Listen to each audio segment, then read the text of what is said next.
I'm Roland Peelman, the Artistic Director of the Canberra International Music Festival. And here we are in Canberra, halfway between the War Memorial right in front of me and Parliament House behind us here. Next year's festival is themed around the voice, the human voice, my voice, your voice. I'm speaking to you now because, let's face it, my singing voice isn't what it once used to be. But the way I'm speaking to you now, you can probably tell a lot about me.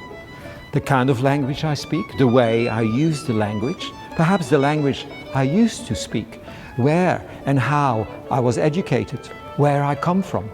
All those things that make me, me. Our identity, with other words. The human voice, indeed, is everything, encapsulates everything about our identity.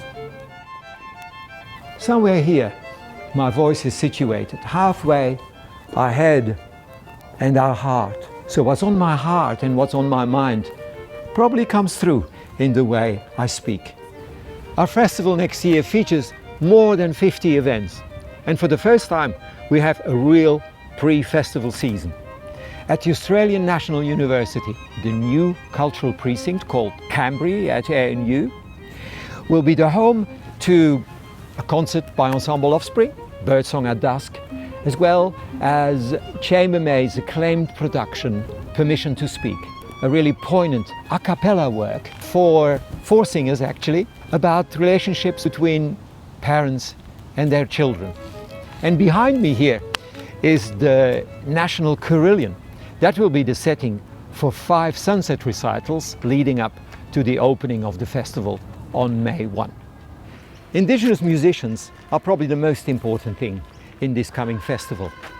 On May the 2nd, we present Hand to Earth, a collaboration between 2 leading Indigenous artists, William Barton and a Yolngu songman from up north, working together with musicians from the Australian Art Orchestra. And since I mentioned the Australian Art Orchestra, we have 2 orchestras in this festival. Apart from the Art Orchestra, also the Australian Romantic and Classical Orchestra, again a band of specialists on period instruments in order to present to you Haydn's masterpiece, The Creation.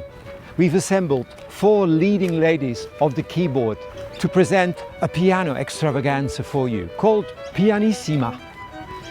Canberra's own Lisa Moore, of course, the Japanese pianist Keiko Shijijo, and then Judy Bailey and Andrea Keller, arguably our most leading female jazz pianists in this country. So a real crossover night that features the piano in all guises.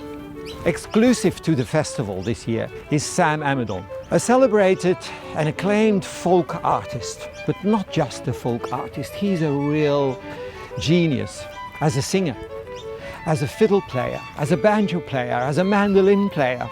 His roots in American folk music have been demonstrated, but he keeps amazing us with his collaborations. We have an unprecedented lineup of Indigenous talent in this festival. The Tiwi Strong Women, all the way from Tiwi Island. And then Yolngu songman Daniel Wilfrid from way up north. Young rapper Dobby, as well as Eric Avery, who plays the violin, he sings and he dances. There is William Barton, of course. And last but not least, Brenda Gifford, our very own Brenda Gifford, writing a new piece for the festival's opening. And then we have 2 string quartets, one from Paris, the Van Cuyk Quartet making its welcome return, and the Flinders Quartet from Melbourne. And then there is the very young, very beautiful and very beautifully named Golden Gate Brass Quintet.